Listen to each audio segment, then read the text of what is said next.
Queridos irmãos, queridas irmãs, o Salmo responsorial, Salmo 118, que hoje a missa nos propõe, vem como que uma resposta aos sentimentos que Santo Estevão demonstrou na primeira leitura de hoje dos Atos dos Apóstolos, quando, como já passara com Jesus, que por incomodar aos chefes do povo, tinha sido acusado com calúnias, com mentiras, também assim com Estevão.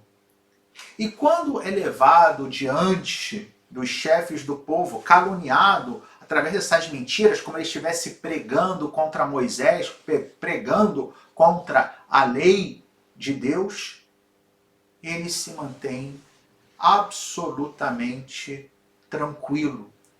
Diz o texto que todos os que olhavam para ele viam que ele tinha um rosto como o rosto de um anjo, com essa paz interior e exterior. E o Salmo representa isso com essa frase que está no versículo 23, Salmo 118, que os poderosos reunidos me condenem. O que me importa é o vosso julgamento. Está falando com Deus, ou seja, que a ele não importava que os poderosos o estivessem condenando, porque a única coisa que preocupava a ele, Estevão, mas que no fundo isso se aplica a todos nós cristãos, deve ser cumprir com o querer de Deus. Isso significa em concreto que quando eu tenho a consciência tranquila de que eu estou fazendo aquilo que Deus quer de mim, eu não temo a opinião alheia. Ao que vão pensar de mim, o que vão dizer de mim, não importa, porque eu estou fazendo aquilo que eu sei que é o correto. O exemplo dos mártires, que de fato Santo Estevão, que era diácono, foi o primeiro diácono e também será o primeiro mártir cristão, ou seja, aquele que dará sua vida em testemunho, martírio, a palavra martírio em grego se diz martíria, que é testemunha, e será o primeiro mártir do cristianismo.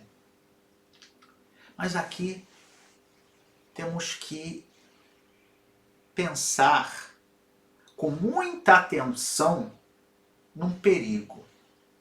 E é o seguinte, que muitas vezes nós usamos a fé para justificar não estar fazendo aquilo que Deus quer, ou seja, não por estar cumprindo com a vontade de Deus, mas usamos a fé para justificar a nossa vontade.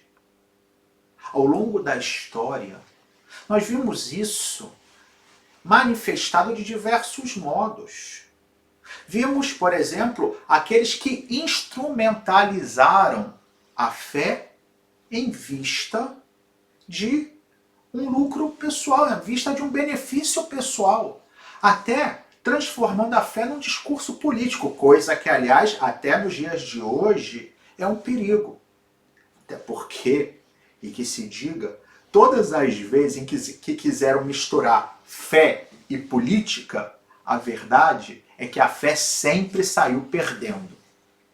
Porém, também no nível mais pessoal, às vezes, nós podemos dizer, não, eu estou fazendo isso pela minha fé, eu ajo dessa forma pela minha fé, mas às vezes só estou justificando a minha intolerância.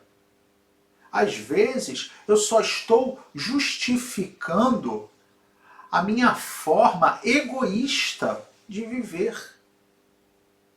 Porque a verdadeira fé, apesar de que às vezes vai nos levar a não concordar com determinadas ações, situações, nunca vai usar a fé como motivo de agressão. motivo de deixar alguém à parte, de exclusão. Porque esse não é, pelo menos, aquilo que Jesus ensinou no seu Evangelho. E, aliás, o Evangelho de hoje nos fala um pouco disso. Quando aquela multidão foi atrás de Jesus, após ele ter multiplicado os pães e os peixes, estamos no capítulo 6 do Evangelho de São João. E Jesus repreende aquela multidão que estava indo atrás dele. E diz, vocês só estão vindo atrás de mim porque comeram pão em abundância e ficaram saciados. E aí ele diz, buscai o verdadeiro alimento que dura para a vida eterna, e não o alimento que perece. E aqui, essa frase de Jesus, podemos interpretar como algo que ele está dizendo para mim e para você. Atenção! Não busque a Deus simplesmente para resolver os seus problemas. Não busque a Deus para justificar os teus sentimentos e, às vezes, as tuas intolerâncias. Se você quer buscar a Deus, busque de verdade o que Ele diz, o que Ele ensina, o que Ele oferece. Não um alimento perecível, ou seja, um benefício passageiro, resolver os problemas imediatos. Não uma graça que no fundo nada mais é do que tapar um buraco. Deus não é um tapador de buracos. Deus não é um resolvedor mágico de problemas. Deus é aquele que dá o verdadeiro sentido para a nossa existência. E que muitas vezes esse verdadeiro sentido significa enfrentar os nossos problemas sem que eles desapareçam. E o verdadeiro alimento que ele nos dá, por um lado, é a Eucaristia, e de fato o capítulo 6 do Evangelho de São João vai ser conhecido como o discurso do pão da vida, que é sobre a Eucaristia, e nós vamos ver nos próximos dias.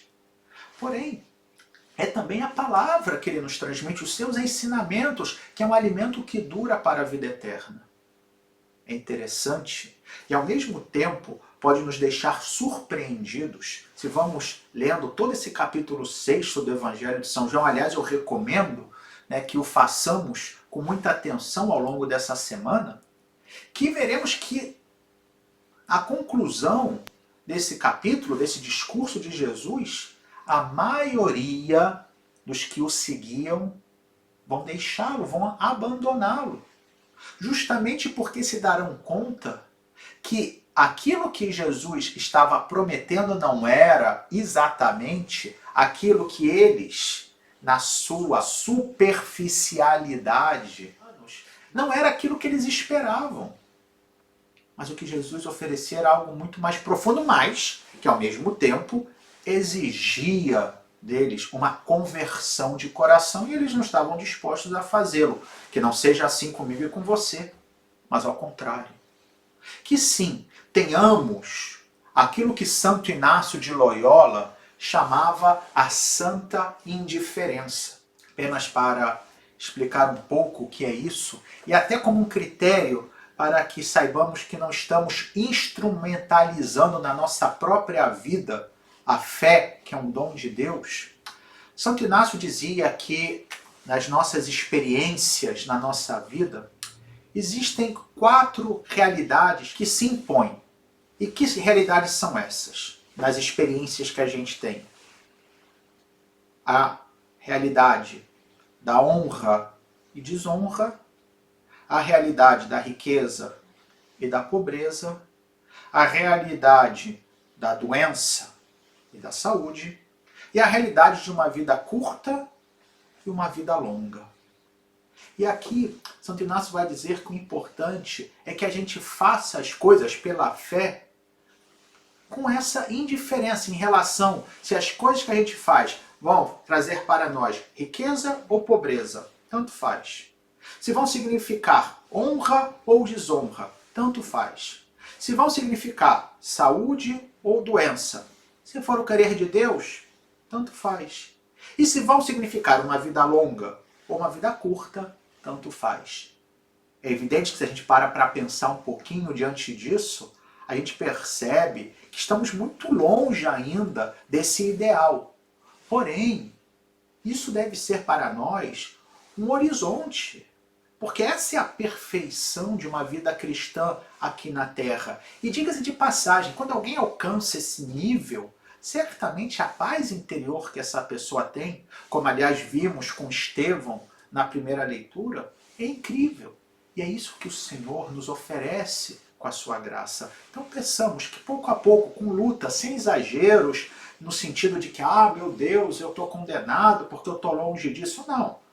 Com tranquilidade, com confiança, mas com perseverança e luta, que possamos todos, então, pedir a graça dessa santa indiferença para vivermos bem como cristãos.